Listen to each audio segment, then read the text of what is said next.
The Challenge Cup, the trophy that some people love, some people tolerate, and others completely forget about until their team's in the final. Since the Elite League was born in 2003, the Challenge Cup has been part of the league's DNA. It's given us upsets, controversy, and some genuinely brilliant hockey.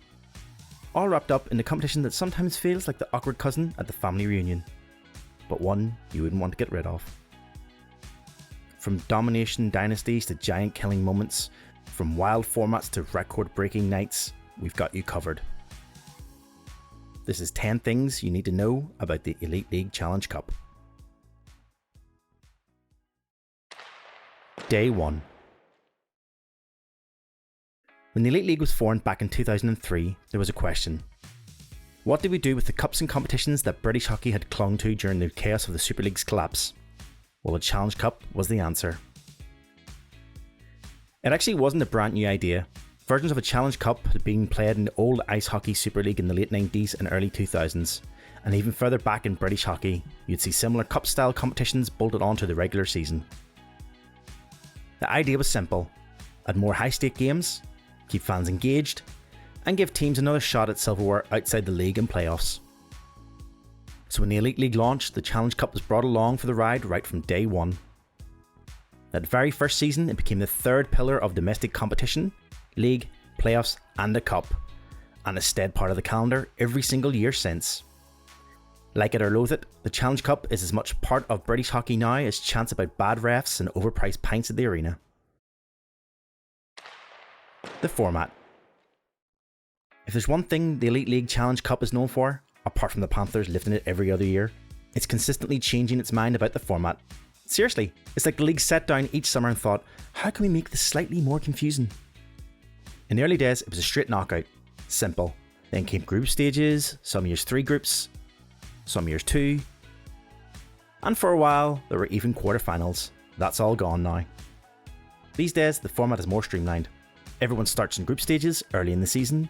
The group winners and runners-up go straight to the semi-finals, and the final semi-spot is decided by a play-in between the best third-placed teams. From there, it's knockout hockey all the way. The upside? Fans get guaranteed rivalry games in the groups and a clearer path to the final. The downside? Most people in the arena still don't realise it's a Challenge Cup game until the announcer mentions it before face-off. Crisis of identity.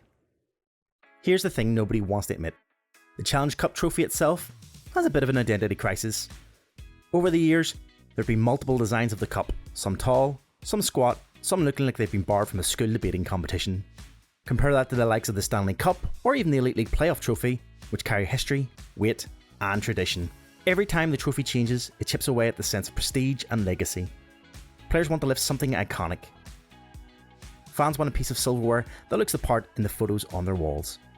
Instead, the Challenge Cup has bounced between designs so often that it doesn't have the same timeless aura.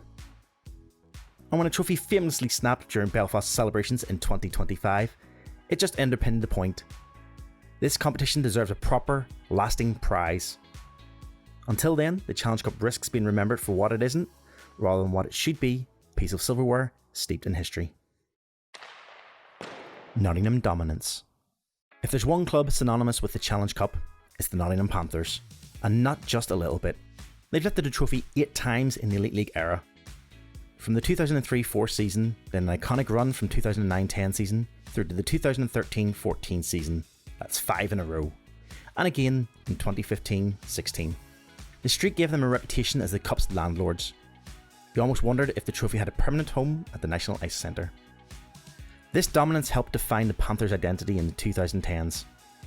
Even when the league title was out of reach, Nottingham fans knew their team could still deliver a headline-worthy moment deep in the season, exactly when they needed it.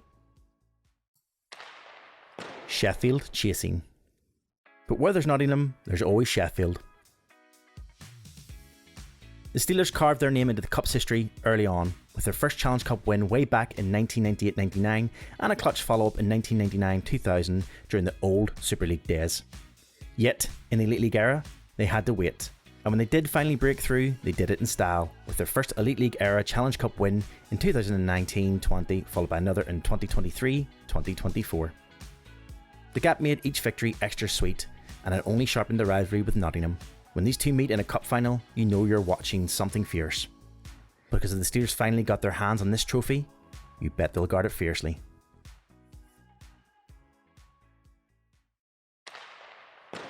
A modern dynasty. Fast forward to the mid-2010s, and one team that decided it wanted in on the cup success was the Cardiff Devils. Under player coach Andrew Lord, they became a British hockey powerhouse, and they didn't just win cups, they made a statement. In the Elite League era, Cardiff have 3 Challenge Cup titles to their name: 2005-06, 2014-15, and 2016-17. Their first came in 2005-06, but it was Lord's arrival that steered them to the sustained success. He masterminded a 2014-15 Cup win as his first season in charge as player coach, then followed up with another in 2016-17. Lord's tenure left an indelible mark: 2 Challenge Cups, 2 league titles, and 2 playoff championships, making him the most successful coach in club history. For Cardiff fans, those cup nights remain some of the sweetest moments in club lore. Putting on a show. Cross the Irish Sea and you'll find a club that's made the Challenge Cup its favourite trophy, the Belfast Giants. Since the Elite League began, they've lifted the cup 6 times: in 2008-9, 2017-18, 2018-19, 2021-2022, 2022-2023, and most recently 2024-2025. But it's not just about the hardware. Final nights in Belfast are something else entirely. The SSE Arena vibrates with thundering drum beats, fans packed shoulder to shoulder, and the electric big game feel that you just don't get anywhere else. When the Giants are putting on a final, you know it's going to be memorable.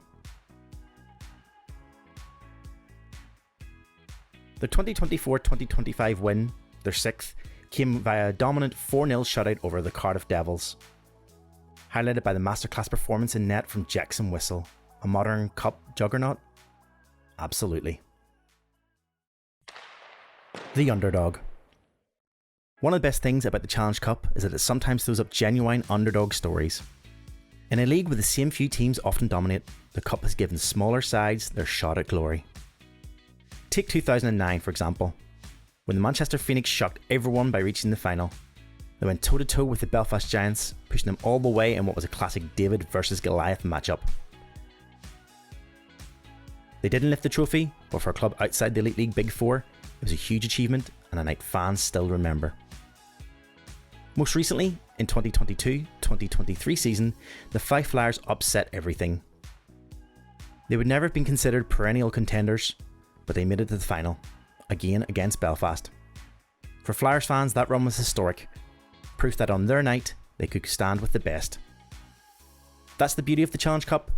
Every so often, it rips up the script and gives us a Cinderella story that nobody saw coming. Proving grounds. For players, the Challenge Cup is more than just a piece of silverware. It's often a proving ground. Young British players get their first real taste of competitive minutes in cup games, when coaches rotate the bench during group stages. For them, it's an opportunity to show they can hang with the pros. And then there are the imports. The cup has made cult heroes out of guys who scored clutch goals in finals, or goalies who stood on their head in a do-or-die semi. Careers in this league have been defined on big Challenge Cup performances. So while fans sometimes shrug at the cup, players don't. For them, it's a chance to etch their names in their club's history, and for some, to build a legacy that supporters will talk about for years. Love or hate? Yes, the Challenge Cup gets stick. Some fans see it as a distraction, others as a glorified pre-season. But the fact is, it's not going anywhere. Clubs want it, players want it, and fans, whether they admit it or not, want it too. Almost every great Elite League team has built part of their legacy by lifting this trophy.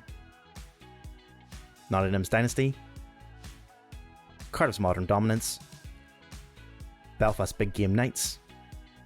None of these stories would make sense without the cup.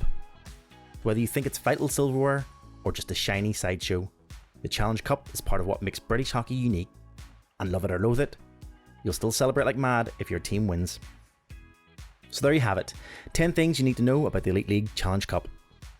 It may not always get the love of the league or the playoffs, but it's given us rivalries, dynasties, drama, and unforgettable nights. But what do you think?